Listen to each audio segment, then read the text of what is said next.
Hello, everybody. I'm Sandy Halliday, and I've been invited to speak to you today about sustainable construction principles. We make buildings and places. We change our environment. But our lack of attention to the context in which we work has, over the last 50 or 60 years, had unintended consequences. And those consequences include proliferation of greenhouse gases and toxic waste, extensive deforestation, an abundance of non-biodegradable waste that we see, particularly in our oceans at the moment, species loss, and evident stress and anxiety amongst many people. The fact is that CO2 levels are now higher than they have been in the last 2 to 3 million years. And I'm sorry, but this isn't news. It is a fact. It was predictable. It was predicted. The warmest years on record have been in the last 10 to 15 years. And yes, global warming and CO2 do seem to be strongly correlated. The consequences of this is that urban heat islands really do kill, and flooding kills quite indiscriminately, and fire kills, and pollution kills. The EU has estimated nearly 500,000 early urban deaths due to diesel cars. I find it very difficult to argue with that great Scottish landscape architect Ian McHarg that man is indeed a blind, witless, lowbrow, anthropocentric clod who inflicts lesions upon the earth. And then, of course, poverty kills. And poverty is getting worse.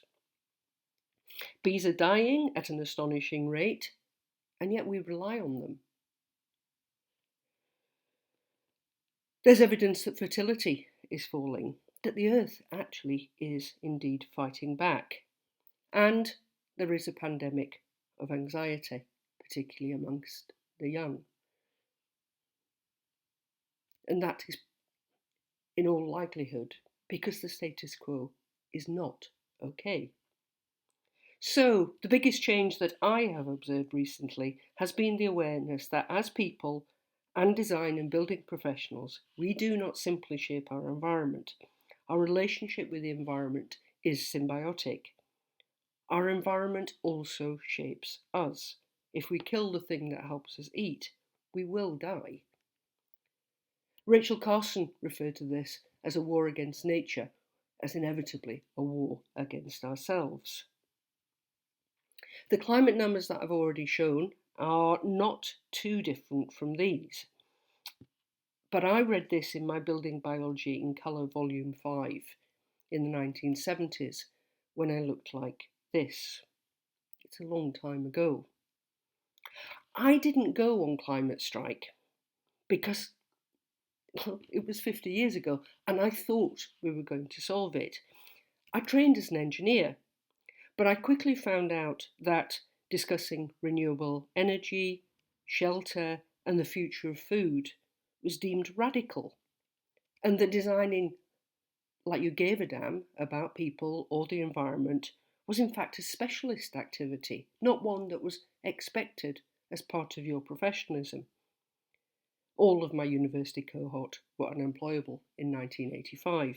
However, at that time, I did have an interesting epiphany, and that was that we had a limited amount of choice. It was to pursue sustainable development,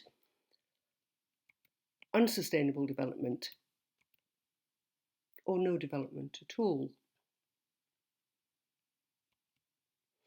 And the latter option proves to be quite interesting because I also came to the conclusion that it actually wasn't necessarily the number of cars or the number of consumer goods, or indeed even the number of babies that was a limiting factor in our development.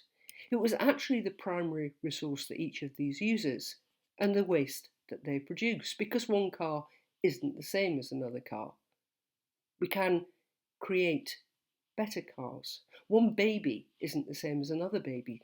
Some babies use much more resources than other babies.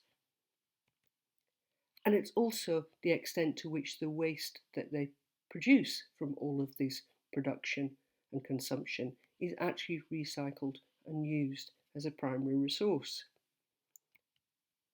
So actually, there are limits to growth, but there are no limits to development, and this I consider to be a designer's dream, and one that I've embedded as far as possible into the work that Gaia does. There's no limit to our creativity. So what does unsustainable development look like? Well, it looks like waste and pollution and ill health and conflict and biodiversity loss and mismanagement, all of which are very recognisable. Which begs the question, what does sustainable development look like? And it looks like resource effectiveness, minimising pollution, creating healthy environments, supporting communities, enhancing biodiversity, and managing that process. And then I proceeded to produce guidance based on this level of epiphany or framework for how we might, at least in principle, pursue sustainable development. And that included a code of practice, which looked at stages in the building process and interventions that could make, and the first edition of the Green Guide to the Architect's Job Book, which were part of implementation strategies for the industry. When I was asked to develop the RIAS policy in 1996-97, I used those 6 principles as fundamental aspects to underpin how we might progress. And then developed a mission statement as an overarching aspiration, one that I hoped nobody could disagree with: maximum architectural value, minimum environmental harm, and was a little bit astonished at how many people did in fact object to it. What do we have now? Well, we still have an absolute abundance of inefficient, wasteful, resource inefficient buildings, when we could have something much better. We know how to build to these standards. We can build to these standards very well. We've done it in houses, we've done it in schools. We still have a reliance on mechanical systems, instead of using mechanical systems as supports for natural systems rather than replacements for them. So you can actually do quite a lot in terms of looking at, for example, fabric first buildings. We still have a tendency to go for bling, putting any amount of turbines and panels on tops of inefficient buildings. But we know that actually the cheapest source of energy is not a solar PV. It's actually energy efficiency. It's using less in the first place. And wind, of course, comes close behind. A benefit for me as an engineer when looking at this idea of fabric first and negawatt, as I call it, is that you can give a lifetime guarantee for every piece of technology that you don't install. And I have spent quite a lot of time trying to convince my fellow engineers that this might be a good strategy. As well as resource ineffectiveness, we also have a problem of unhealthy buildings.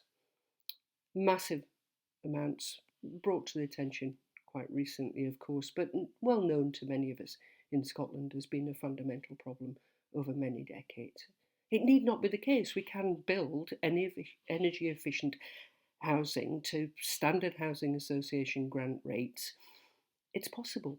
These are healthy, efficient buildings.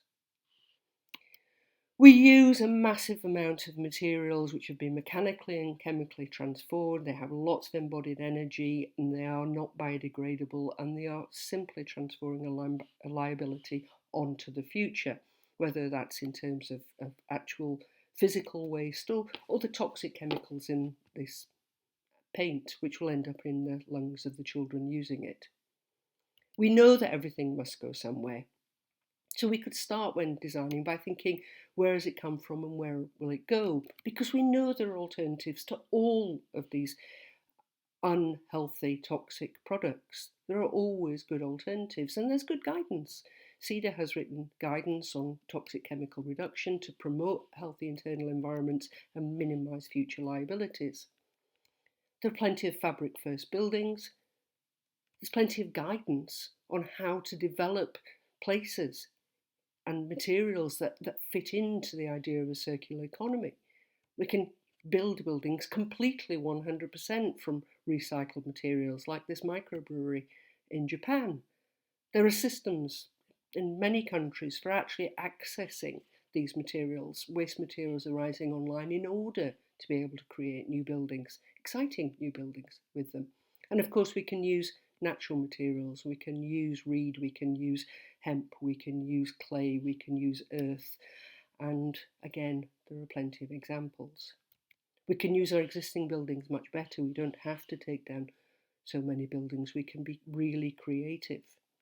And instead of creating places which are just seas of tarmac with a company store down the road, in which about 14 times as much of the land is given to the car than it is to the people or to playing children, we can create beautiful places where people actually want to live and can access, but simply by designing the car to be a useful means of transportation rather than the be-all and end-all of our existence. Lilac is a beautiful example of a timber and straw-based mod cell construction. And then we can look at other places to look at cities of small distances where the bakery, the nursery, the shop, the bicycle repair place are all within a very short distance.